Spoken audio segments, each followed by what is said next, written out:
അസ്സലാമുഅലൈക്കും, welcome to my world. അപ്പോൾ ഇന്നത്തെ നമ്മളെ വീഡിയോയിലേക്ക് എല്ലാ കൂട്ടുകാർക്കും സ്വാഗതം. അപ്പൊ രാവിലെ അങ്ങ് തുടങ്ങുകയാണ് കേട്ടോ. ഇന്ന് രാവിലെ കഴിക്കാനായിട്ട് ഇഡ്ഡലിയാണ് ഉണ്ടാക്കുന്നത്. നല്ല സോഫ്റ്റ് ഇഡ്ഡലിയാണ് ഇട്ടത്. അപ്പൊ നമുക്ക് ഇനി വിശേഷങ്ങളിലേക്ക് അങ്ങനെ ഓരോന്നായിട്ട് പോവാം. ഈ ഒരു ഇഡ്ഡലി നല്ല അടിപൊളിയായിട്ട് തന്നെ വന്നിട്ടുണ്ടായിരുന്നു കേട്ടോ. നല്ല പൂ പോലത്തെ സോഫ്റ്റ് ആയിട്ടുള്ള എന്നൊക്കെ പറയില്ലേ, അതേപോലെയായിരുന്നു. ആദ്യമായിട്ടാണ് ഞങ്ങളുടെ വീട്ടിൽ ഇഡ്ഡലി ഉണ്ടായിട്ട് ഇത്രയും സോഫ്റ്റിൽ കിട്ടണത് കേട്ടോ. എന്നും ഇഡ്ഡലിയൊക്കെ ഉണ്ടാക്കിയിട്ടുണ്ടെങ്കിൽ കുറച്ച് ബലം പിടിച്ചിട്ടും അങ്ങനെ കേൾക്കാരം. നമ്മൾ ഈ വീഡിയോയിലൊക്കെ ആരെങ്കിലുമൊക്കെ ഉണ്ടാക്കണത് കാണുമല്ലോ, നല്ല സോഫ്റ്റായിട്ട് അല്ലെങ്കിൽ എവിടുന്നെങ്കിലുമൊക്കെ കഴിക്കുമ്പോൾ അതേപോലത്തെ ഒരു ഇഡ്ഡലിയാണ് കേട്ടോ ഇപ്രാവശ്യം. അപ്പോൾ ഇത് ഉമ്മ മറ്റേ KL ബ്രോ അല്ലേ, ഓല വീഡിയോയിൽ കവിച്ചേച്ചി ഉണ്ടാക്കുന്നത് കണ്ടിട്ട് ഈ മാവ് അരച്ച് വെച്ചതിന് ശേഷം അതിന് മുകളിൽ കുറച്ച് പഞ്ചസാര ഇട്ട് വെച്ച് കഴിഞ്ഞു കേട്ടോ. നല്ല പൊന്തി വന്നിരുന്നു അത്ര കേട്ടോ. ഒന്നും ഞങ്ങൾക്ക് കാണാൻ പറ്റിയില്ല, ഞാൻ അപ്പം എണീറ്റിട്ടുണ്ടായിരുന്നില്ല. മാവ് നല്ല പൊന്തി മുകൾക്ക് വന്നിയെന്ന് പറഞ്ഞുമ്മ. അപ്പോൾ അതേപോലെ ഉണ്ടാക്കി നോക്കിയതാണ്. അങ്ങനെ ഇഡ്ഡലിയൊക്കെ ഇതാ ഒരു തല ചുട്ടെടുക്കുന്നുണ്ട്. ഇനിയിപ്പോൾ കറി വെക്കണം. അപ്പോൾ അതിനായിട്ട് അപ്പോൾ അതൊന്ന് കത്തിയിട്ട് നേരാക്കിയൊക്കെ വെക്കുകയാണ്. കറിവേപ്പില ഇട്ടെടുത്തിട്ടുണ്ട്. ഇനി തക്കാളി ഇട്ടെടുക്കുകയാണ്. പരിപ്പ് നമ്മൾ വേവിച്ച് ഇതവിടെ വെച്ചിട്ടുണ്ട്.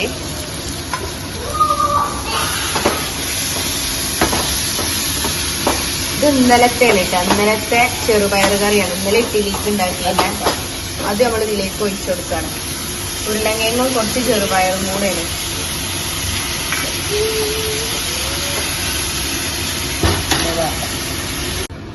അപ്പൊ നല്ലൊരു പരിപ്പ് കറി ഇതാ ഇവിടെ റെഡി ആക്കിയിട്ടുണ്ട് കേട്ടോ. ഉമ്മ പറയുന്നത് പരിപ്പ് സാമ്പാറാണ് എന്നാണ്, ഞാൻ പരിപ്പ് കറി എന്നാ പറയുന്നത് കേട്ടോ. അപ്പൊ ഇതിലേക്ക് നമ്മൾ നേരത്തെ പിന്നെ തക്കാളി ഉള്ളി ഇതൊക്കെ വാട്ടിയിലേക്ക് പിന്നെ കുറച്ച് മസാലയും ഒക്കെ ഇട്ടിട്ട് പിന്നെ വേവിച്ച് വെച്ചിട്ടുള്ള പരിപ്പും അതിന്റെ വെള്ളവും ഒക്കെ കൂടെ ഒഴിച്ചിട്ട് നല്ല തിക്കാക്കിയിട്ടുള്ള ഒരു കറി റെഡി ആയിട്ടുണ്ട്. ഇനി ഇതാ ഇഡ്ഡലി ഇവിടെ അടുത്ത റൗണ്ട് വെച്ചിട്ടുണ്ട്. അതൊക്കെ റെഡി ആയിട്ട് നമുക്ക് ചായ കുടിക്കാനായിട്ട് ഇരിക്കണം. ഒരു ഗ്ലാസ് ചായ ഒക്കെ എടുത്തതാ, നല്ല ഒരു കട്ടൻ ചായ ഒക്കെ എടുത്ത് ഞാൻ തിണ്ടത്ത് വന്ന് ഇങ്ങനെ ഇരുന്ന് കാണട്ടാ. അപ്പൊ നല്ല സോഫ്റ്റ് ആയിട്ടുള്ള ഇഡ്ഡലിയും കറിയൊക്കെയാണ്. അടിപൊളി ഇഡ്ഡലിയാണ് ഇട്ടത്. ഇന്നലെ രാത്രി നല്ല മഴയായിരുന്നു കേട്ടാ, ഇടിയും മഴയും ഒക്കെ ആയിരുന്നു. അപ്പൊ ഇന്റെ തിന്നല് കഴിഞ്ഞു കേട്ടാ. ഞാൻ പിന്നെ ഫസ്റ്റ് തന്നെ കഴിച്ചിട്ടുണ്ടായിരുന്നു. ഐസീന അപ്പൊ ബാത്റൂമിൽ പോയിരിക്കുന്നു. അതിന് ഐസക്കുട്ടി ഇപ്പൊ വന്നിട്ട് ഓനും ഇഡ്ഡലി കഴിക്കാൻ കേട്ടാ. ഓനക്ക് നല്ല ഇഷ്ടമാണ് ഇഡ്ഡലി. കഴിച്ചോ കഴിച്ചോ. ഓന് കാണിക്കണമെങ്കിൽ ഉടുപ്പ് ഇട്ടിട്ടില്ലല്ലോ, പിന്നെ എങ്ങനെ എന്നെ കാണിക്കുക. പിന്നെ ഇവിടെ ഒരാളിതാ ഇഡ്ഡലി ഏറ്റിരിക്കണം. ഇതിപ്പോ ഫോണ് കൊടുക്കാത്തോണ്ടാണ് ഇങ്ങനെ ആലോചിച്ചിരിക്കണം കേട്ടോ. ഇയാള് ഫോണില്ല. പിന്നെ എല്ലാവരും കുറച്ച് നേരം സംസാരിച്ചൊക്കെ ഇരുന്നതിന് ശേഷം പിന്നെ ചായയൊക്കെ കുടിച്ചാണ് ഏറ്റവും. പിന്നെ ക്ലീനിങ് ആണ്. അടുക്കളൻ്റെ ഒന്ന് തേച്ച് കഴുകി ഒന്ന് തുടച്ച് മീനിക്കാനും കുറച്ച് പാത്രം കഴുകാനൊക്കെ ഉണ്ടായിരുന്നു. അത് കഴിഞ്ഞപ്പോൾ നമ്മളിത് കല്യാണത്തിന് പോകാൻ വേണ്ടിയിട്ട് റെഡി ആവാൻ വേണ്ടിയിട്ടാണ്. ഇന്നൊരു കല്യാണം ഉണ്ട്. അപ്പോൾ ഇത് ഇന്നലെ രാത്രി ഞാൻ മൈലാഞ്ചിയൊക്കെ ഇട്ടിരുന്നു. ഒരു കയ്യുമ്പോൾ ഞാനിട്ട് നിങ്ങൾക്ക് വേഗം മനസ്സിലാവും. ആ കയ്യുമ്പോൾ ആദ്യം കാണിച്ച ചപ്പാത്തി പരത്തിയ പോലെ ഇതിന് അനിയത്തി ഇട്ടെന്നാണ് കേട്ടോ. അങ്ങനെ ഫസ്റ്റ് ഞാൻ ഈ ഒരു ഷർട്ട് ഇടാമെന്നാണ് വിചാരിച്ചത്. അപ്പോൾ അതിക്ക് ഞാൻ മിടി നോക്കിയപ്പോൾ മിടിമേ നമ്മൾ അയലും ഇട്ടിട്ട് അയലിൻ്റെ കറയില്ലേ, അയലും എന്തോ അങ്ങനെ വരാൻ കാരണം എന്നൊക്കറിയില്ല. അതേ അയലിൻ്റെ ആ നീളത്തിൽ ആ മിടിമ വലിയൊരു വര അങ്ങനെ കിടക്കുക. അപ്പോൾ ഇടാൻ പറ്റൂല കേട്ടോ. ഞാൻ ഇട്ട് ഇങ്ങനെ നടന്ന് കുറച്ച് നേരം കഴിഞ്ഞപ്പോഴാണ് കണ്ടത്. പിന്നെ ലാസ്റ്റ് ഞാൻ എൻ്റെ പെരുന്നാളത്തെ ഡ്രസ്സാണ് കേട്ടോ, ഈ ഒരു ജീൻസും അതേപോലെ ഒരു ടോപ്പും. അങ്ങനെ അതിട്ടു. അങ്ങനെ അതിട്ടിട്ട് കല്യാണ വീട്ടിലേക്ക് എത്തി. ഞങ്ങളിതാ ബിരിയാണിയൊക്കെ കഴിച്ചു. ഞാൻ ആദ്യം എണീറ്റു. അത് കഴിഞ്ഞിട്ട് അവരിതാ കഴിക്കണു. ചളിയാക്കല്ലേ അച്ഛനെ എങ്ങനെ ഇപ്പൊ പോവുക, നീ കൂടെ പോരാ. ഇങ്ങോട്ട് പോരെ വരിക്ക് വിടാനായിട്ട് അവിടെ തേക്കോ.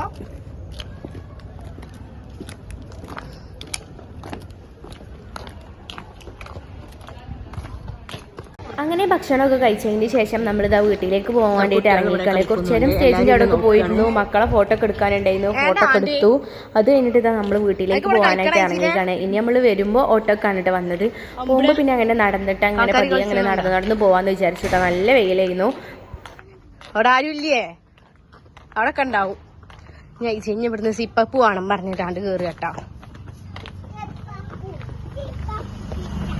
പിന്നെ ആരാ വരുന്നേ? കല്യാണപ്പേരിന്ന് പെറുക്കി കൊടുന്നാണ് കേട്ടാ ജീരക മുട്ടായി. പിന്നെ സിപ്പപ്പ് വാങ്ങി. നമുക്ക് ഏതാടി, നമുക്ക് ചിക്കോ സിപ്പപ്പ് അല്ലേ.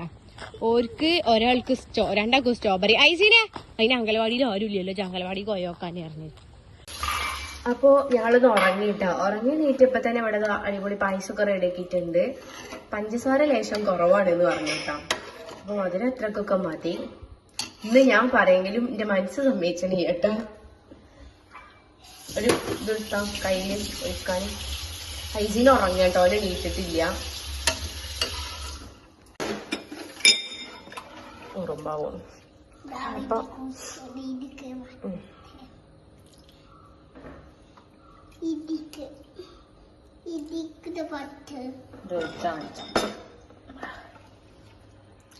പായസം റെഡിയായി. ലൈസോ ലൈസോ ഉറങ്ങിയല്ലേ കുഞ്ഞോ ഫുള്ളൊഴിച്ച്. അപ്പൊ നമ്മളെ ഒരു ഗ്ലാസ് പായസവുമായിട്ട് നമുക്ക് ഇവിടുന്ന് അവിടെ പോയിരിക്കാം, നമ്മളെ സ്ഥിരം സ്ഥലത്ത്.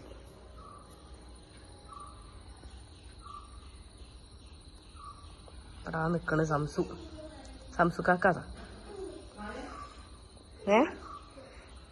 അങ്ങനെ പായസം കുടിക്കാൻ വേണ്ടിയിട്ട് വന്നിരുന്നിട്ട് ആണ്ട് കുടിച്ച പടഞ്ഞ നാവടാറായിട്ടാണ്ട് പൊള്ളിയും ചെയ്ത്. പോരാത്തതിനാണെങ്കിലോ അത് പഞ്ചസാര ഉരുക്കിയിട്ടുണ്ടാക്കിയ പായസമാണ്. അതുകൊണ്ട് നമുക്ക് കഴിക്കുമ്പോൾ ഇങ്ങനെ ടേസ്റ്റ് ചെയ്യുമ്പോൾ മധുരം ഉള്ള പോലെ തോന്നും, പക്ഷെ ഇറക്കുമ്പോൾ തീരെ മധുരയിൽ ഇട്ടാ. അപ്പൊ പിന്നെ ഓൾക്ക് തന്നെ കൊടുത്തു മധുരം ഇടാൻ വേണ്ടിയിട്ട്. അവിടെ നിറയെ ഇതാ പാറന്നു. ഇത് കടുന്നൽ കുത്തിയതാട്ടാ. ഞാൻ ഒരു ദിവസം നേരിട്ട് കണ്ട് ഇതിമങ്ങനെ ഇരുന്ന് കടുന്നൽ കുത്തണത്. അങ്ങനെ കുമ്പള അങ്ങനെ പായസം തിരിച്ചു തന്നെ കൊടുത്തിട്ടുണ്ട് കേട്ടോ, പഞ്ചസാര ഇടാൻ വേണ്ടിയിട്ട്. പിന്നെ കുറച്ച് ചൂട് അറിയിട്ട് കഴിക്കാന്ന് പറഞ്ഞു. ഇവിടെ ഒരു തക്കാളിയും കൂടെ ഉണ്ടായിരുന്നു, ഞാൻ എപ്പോഴും കാണിക്കലില്ല. 2 തക്കാളി, അതിൽ ഒരു തക്കാളി ഇതാട്ടോ അവിടെ പൊടുത്ത് എടുക്കുന്നുണ്ട്. പക്ഷെ നമുക്ക് എടുക്കാൻ പറ്റൂല, കടാകെ കുത്താണ് ചെയ്യുന്നത്. പഴുത്തക്കണ ആള് നിറയെ കുത്ത്. പിന്നെ ഉള്ളവരിൽ ഇതാ പൊഴുത്ത്. ഇന്നലെ ഒരു ഓറഞ്ച് കളർ ഉണ്ടായിരുന്നു, അങ്ങനെ പഴുത്ത് കിട്ടി. രണ്ടാമതും പോവാണ് കേട്ടോ പായസം എടുത്തിട്ട്. ഇത് പഞ്ചസാര ഇട്ട പായസം വന്നിരുന്ന് പറഞ്ഞപ്പോ കുടുംബസമേതം പിന്നെ എല്ലാരും ഇവിടെ എത്തിക്കണം കേട്ടോ.